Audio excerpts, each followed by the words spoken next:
Let's have a round of applause for Kim Kroeger-Bushell.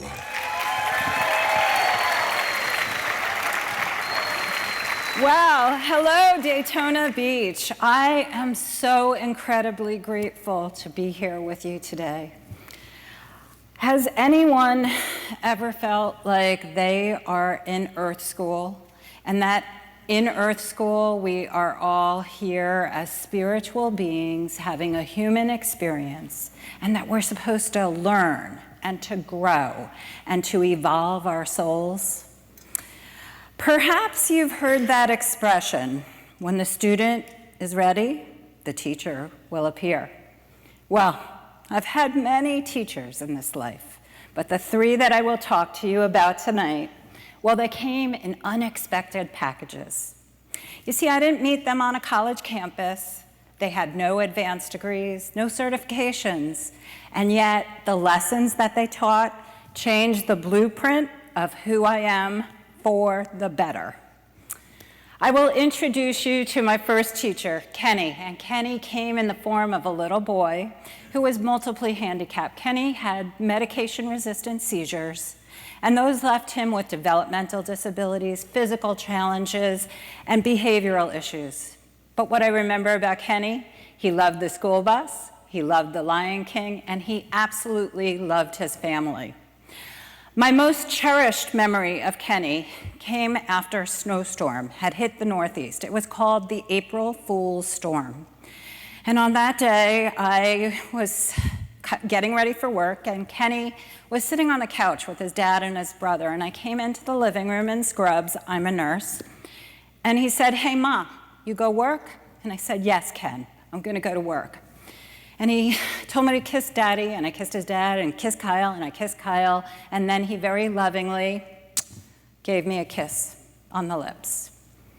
Now, what I know today that I didn't know at that moment is that Kenny would have a seizure. The next morning, his heart would stop, and they weren't able to resuscitate him.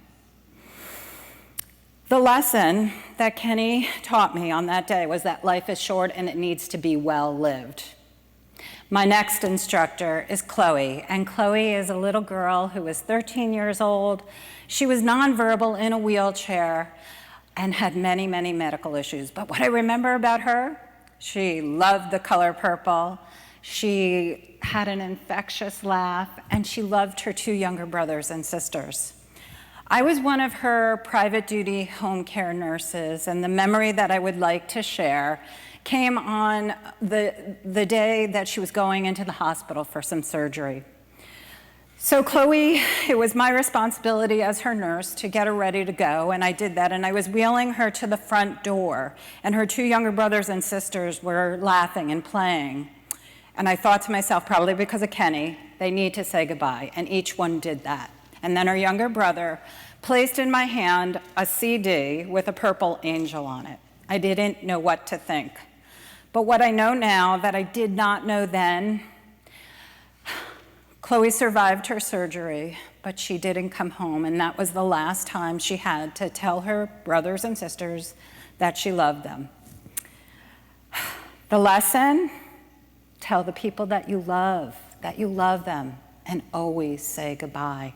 See, we're not guaranteed tomorrow, so make the most of this moment and tell those people how much they mean. The next teacher came in the form of Miss Jessica. And Miss Jessica, 39 years old, had Down syndrome, and I lived with her for 2 years while I was going through a divorce, and I was in school to become a nurse practitioner.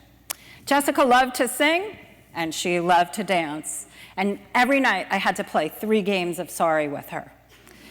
But when Jessica sang and when she danced, she sang like she thought she was Celine Dion. She danced like she thought she was Shakira. But that was the lesson. I needed to lighten up. You see, life can be heavy, and yet we still need to figure out how to experience joy. I'm so grateful for Kenny's and Chloe's and Jessica's story. And I hope by sharing my experience with you that you will be motivated and inspired to evaluate your time here in our school. What were the lessons? Kenny, Life is short. It should be well lived. Chloe, tell the people that you love them and always say goodbye. And Jessica, lighten up, experience joy, squeeze the juice out of life.